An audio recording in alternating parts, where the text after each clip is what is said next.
રાજકોટની જાણે ટેવ પડી ગઈ હોય એવું લાગે છે। આગળ સમાચારોમાં વાત કરીશું। રાજકોટથી ઝડપાયેલા 3 આતંકીઓને અંતિમ શ્વાસ સુધીની સજા।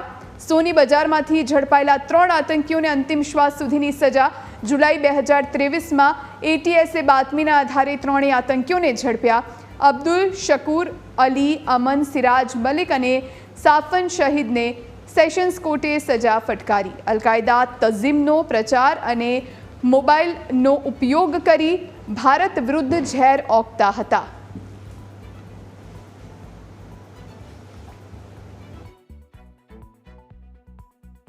જી સાહેબ। સર, આ 3 આતંકવાદીઓને આજીવન કેદની સજા ફટકારવામાં છે।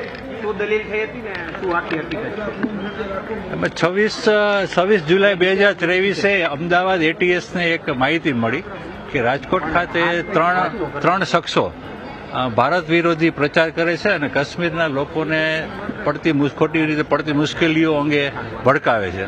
એટલે 26 તારીખથી 31 તારીખ સુધી હર્ષ ઉપાધ્યાય છે આપણે ત્યાં એટીએસમાં ડેપ્યુટી સુપ્રિન્ટેન્ડન્ટ, એમણે અહીંયા આવીને તપાસ કરી અને 31 તારીખે આ 3 લોકોની એમને ભાણ મળી કે આ 3 લોકો રેલવે સ્ટેશનના પોસ્ટ ઓફિસ પાસે અહીંથી નીકળવાના છે 10 વાગે। એટલે 10 વાગે એ લોકો વોચમાં ગોઠવાઈ ગયા સાદા ડ્રેસમાં અને બરોબર 10:15 વાગે આ 2 જણાને પકડ્યા હતા। એટલે 2 જણાને પકડે ને એમની પાસેથી જે મોટી બેગ ને બધું મળ્યું, મોટરસાઇકલ ઉપર નીકળેલા હતા। એટલે બેગમાં એક પિસ્તોલ હતી, 17-18 કાર્ટીસ હતા, 2 એમના મોબાઈલ હતા અને બીજું સાહિત્ય હતું। એટલે એમને પૂછપરછ કરી કે ભાઈ અમને જે માહિતી મળી છે એ પ્રમાણે 3 છો તમે, તો ત્રીજા તમારો સાગરીત ક્યાં છે? એટલે એમણે જણાવ્યું કે સોની બજારમાં કૃષ્ણકૃંજ નામનું એક મકાન છે, ત્યાં અત્યારે રહે છે। એટલે આ બંનેને ત્યાં ને ત્યાં રાખી પોલીસ કસ્ટડીમાં અને ડીવાયએસપી છે એ ત્યાં સોની બજારમાં જયા, કૃષ્ણકુંજમાં જયા તો ત્રીજો ઈસમ પણ મળી ગયો। 3 મુસ્લિમ શખ્સો હતા, એકની ઉંમર 20 વર્ષ, બીજા 2ની ઉંમર 23 વર્ષ। એટલે આટલી નાની ઉંમરના 3 લોકોને આટલા હથિયાર અને કાર્ટીસ સાથે મળી આવ્યા। એના મોબાઈલમાં રાહે હિદાયત નામના એક ગ્રુપ છે કે જેમાં જિહાદ બાબતેની અમુક બાબતો છે એ જણાવવામાં આવે છે। કાશ્મીરના મુસ્લિમોને જે રીતે મુશ્કેલી પડે છે એના માટે મુસ્લિમ સમાજમાં જુદો કુપ્રચાર કરવામાં આવે છે, આવી બધું સાહિત્ય એને મળી ગયું। પ્લસ એવી પણ માહિતી મળી કે મસ્જિદમાં જઈને પણ આ લોકો મુસ્લિમોને ભડકાવે છે કે અમુક વર્ગના મુસ્લિમોને।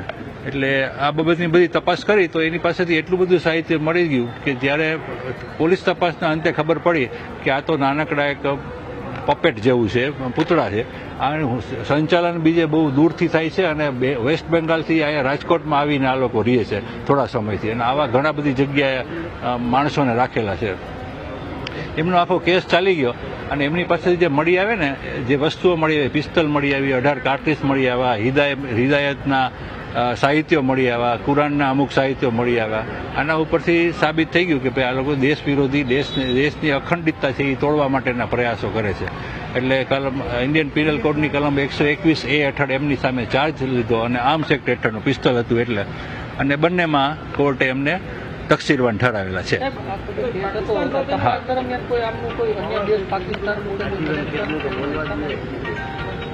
પાકિસ્તાનનું વાત નથી આમાં, પાકિસ્તાનનું ક્યાંય નથી આવતું, પણ ભારતમાં જે કાશ્મીરમાં જે મુસ્લિમો રહે છે એ લોકોને કોઈ ફરિયાદ નથી ને એવા બાબતીઓ અહીંયા રાજકોટ જેવા નાના વિસ્તારમાં આવી અને ઉછાળે છે અને એ રીતે મુસ્લિમોને ખોટી રીતે ભડકાવે છે। એટલે દેશ વિરોધી પ્રચાર કરવાની એમની પ્રવૃત્તિ હતી, એટલા માટે આ લોકોને પકડેલા હતા। તકસીરવાન થયા ને પછી એને કલમ 121A હેઠળ છે ને આજીવન કેદ સુધીની સજા થઈ શકે અને 6 મહિનાની પણ થઈ શકે, એટલો મોટો ગાળો છે। કારણ કે કયા પ્રકૃતિમાં કયા પ્રકારનો કુપ્રચાર કરે છે એ બધું ધ્યાનમાં લઈને કોર્ટે નક્કી કરવાનું હોય છે। સરકાર તરફે આપણે દલીલ કરેલી હતી કે આ કોઈ દારૂનું વ્યસન નથી કે સિગરેટનું વ્યસન નથી કે કોઈ માદક પદાર્થનું વ્યસન નથી કે 2-4 દિવસ માટે એને લીધું અને લત પડી જાય। જે માણસ પિસ્તોલ અને કાર્તીસ લઈને પોતાની બેગમાં લઈને જતા હોય, રાહતે હિદાયત નામની આવી પ્રવૃત્તિઓ કરતા હોય, મુસ્લિમોને ભડકાવતા હોય, એને ઘણા મહિનાઓથી આ પ્રકારની ટ્રેનિંગ મળેલી હોય। એટલે આવા વ્યક્તિને જો 2-4 કે 4-5 વર્ષની ખાલી ફક્ત સજા કરવામાં આવે તો પછી જેલમાં જઈને એ એકદમ સિઝન થઈ જાય અને જે મોટા મોટા ત્રાસવાદી સંગઠનો છે એ આવા જ વ્યક્તિઓને ગોતતા હોય છે કે જે ચુસ્ત મુસ્લિમ સમાજમાં રહેતા હોય। એટલે એટલા માટે થઈને આને આજીવન કેદની સજા કરવાવી જોઈએ અને આપણી દલીલો બધી માન્ય રાખી અને આઈબી પઠાણ સાહેબ છે અધિક સેશન જજ, એમને ત્રણેયને અંતિમ શ્વાસ સુધી આજીવન કેદની સજા, સખ્ત કેદની સજા ભોગવવાનો હુકમ કરેલ છે.